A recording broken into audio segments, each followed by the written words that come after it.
Hi guys, welcome back to Reyes Kitchen. For today's recipe, I'm gonna be showing you how to make puto flan.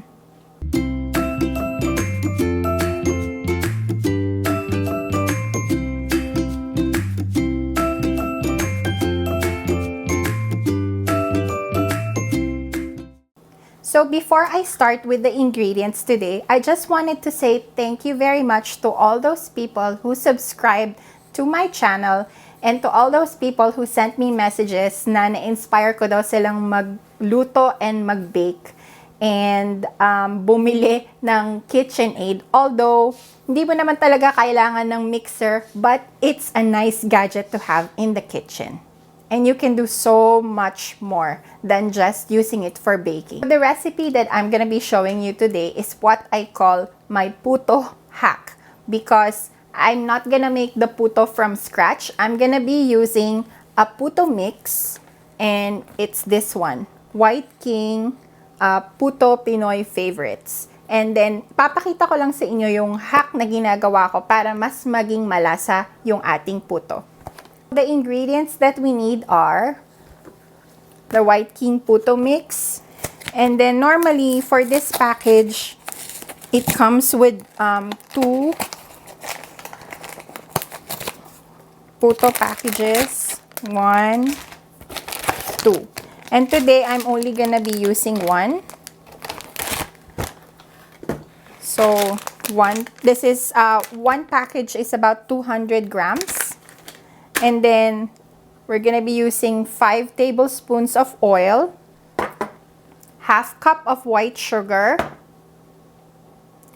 and dun sa instruction natin at the back, makikita nyo na we need 1 cup of water, half cup of sugar, and 5 tablespoons of cooking oil. So, instead of 1 cup of water, ginagamitan ko siya ng evaporated milk para mas malasa yung ating puto. And the other thing that you can use is coconut milk, pero medyo sticky ang kalalabasan ng ating puto. So for today, ipapakita ko sa inyo yung paggawa ng straight up puto using this mix, and using the same puto mix, I'm gonna be showing you yung ube puto flan. So for our flan mix, here are the ingredients. We need 4 egg yolks. We need half a can of condensed milk, 1/4 teaspoon of calamansi extract, half teaspoon of vanilla extract, and about 2 tablespoons of evaporated milk. So guys, for this recipe, gagamit tayo ng puto molds. And I'm using yung maliliit na puto molds. And then, i-flavor natin yung ating puto or puto flan with ube. So, we're gonna be using ube extract or ube flavoring. And then, ibabrush natin yung ating molds with margarine or butter para hindi siya dumikit. Ito na yung 1 package of our puto mix. And then, idadagdag ko lang yung ating half cup of sugar. Mimix lang natin yung dry ingredient. And then, we'll mix in our evap.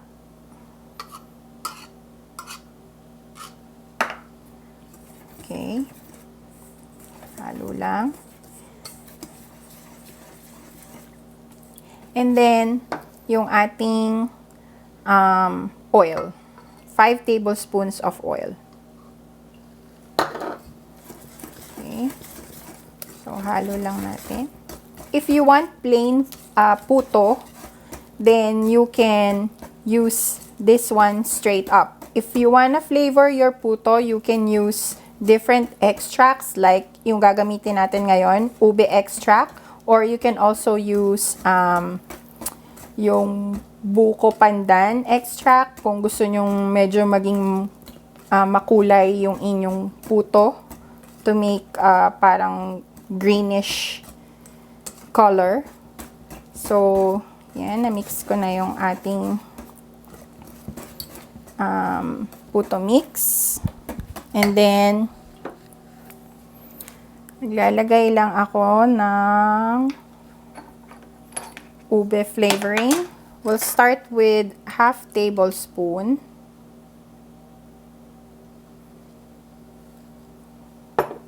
Yan.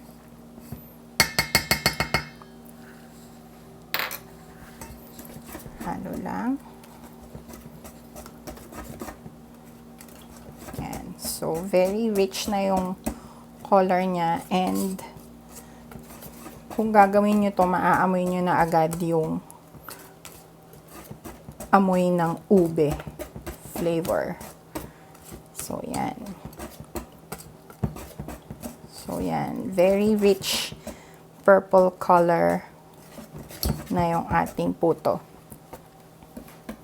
Here are our puto molds, and then ibabrush lang natin siya with margarine or butter para hindi dumikit yung ating puto or puto flan.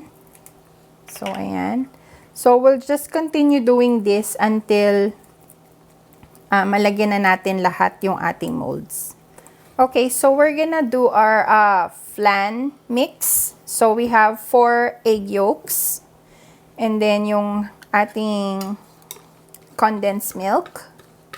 This is half a can of condensed milk. Okay. And then, yung ating 2 tablespoons of evaporated milk.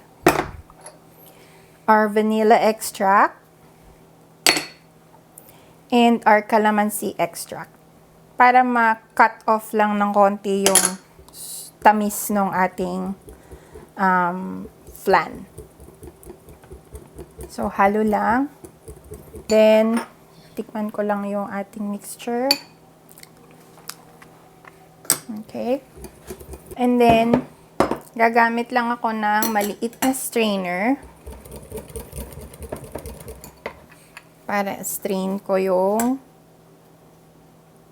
ating flan mix.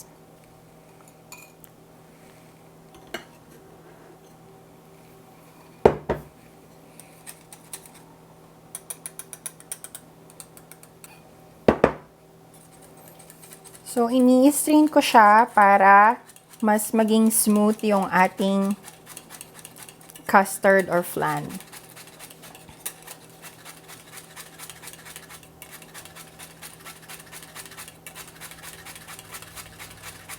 So, yan. Na-strain ko na yung ating custard or flan.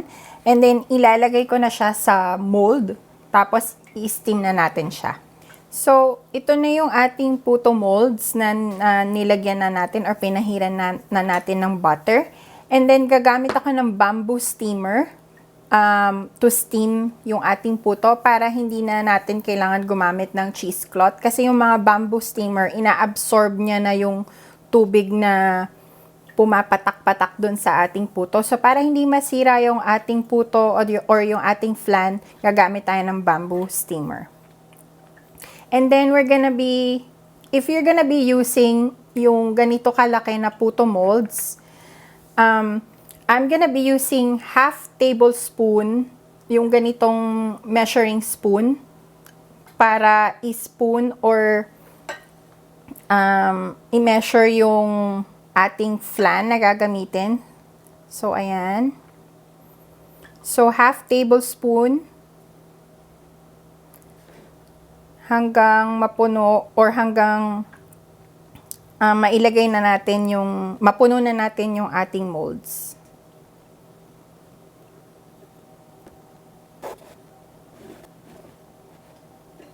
So, yan na guys, nailagay na natin yung ating mixture or flan mixture sa ating puto molds. And then, i-steam natin siya for about 8 to 9 minutes. You have to check kung okay na yung flan before natin i-pour yung ating puto mixture. Since mag-i-steam tayo, so nag-steam na ako, nagpakulo na ako ng tubig para gamitin natin to steam our puto. And then, we'll just put our bamboo steamer. So, ito na, nilagay na natin yung ating steamer. And then, ayan na yung ating mga puto molds with our flan mixture. So again, 8 to 9 minutes, we have to check it if okay na yung ating flan. And then, we have to take it out of the steamer. After 8 minutes, so okay na yung ating flan. And then, ilalagay na natin yung ating puto mixture sa ibabaw. So guys, ito na yung itsura ng ating flan. Make sure na hindi nyo siya i-overcook. That's why sabi ko, between 8 to 9 minutes, you have to check it para to make sure na hindi siya ma-overcook. So, for our puto mixture, gagamit uli ako ng half tablespoon measuring spoon. Ayan. Mag-i-scoop lang tayo. And then, ilalagay natin on top. So, half tablespoon lang ang nilalagay ko na puto mixture kasi aalsa pa yung ating puto para hindi mag-overflow dun sa ating mold. So, ilalagay ko lang yung ating puto mixture dito sa ating mga molds and then papakita ko sa inyo bago natin siya ulit ilagay sa steamer. Ito na yung ating puto molds. Nalagay ko na yung ating puto mixture on top of yung ating flan mixture. So, ilalagay ko lang siya ulit sa steamer between 15 to 20 minutes. And we just have to keep on checking para malaman na hindi ma-overcook yung ating puto. Okay? Ready na ang ating puto flan. Ayan. So, ipe-plate ko lang siya and then papakita ko siya sa inyo. Okay guys, so ready na ang ating puto flan. Ayan na siya. Dan, dan, dan, dan. Super bango niya guys. So, tikman na natin yung ating puto flan.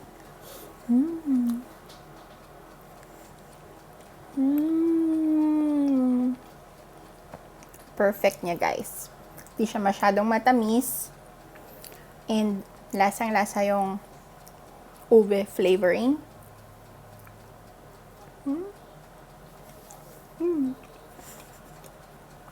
So that's it for our video today guys. Sana nagustuhan ninyo ang ating recipe for today. And as always, please hit like and subscribe for more cooking recipes.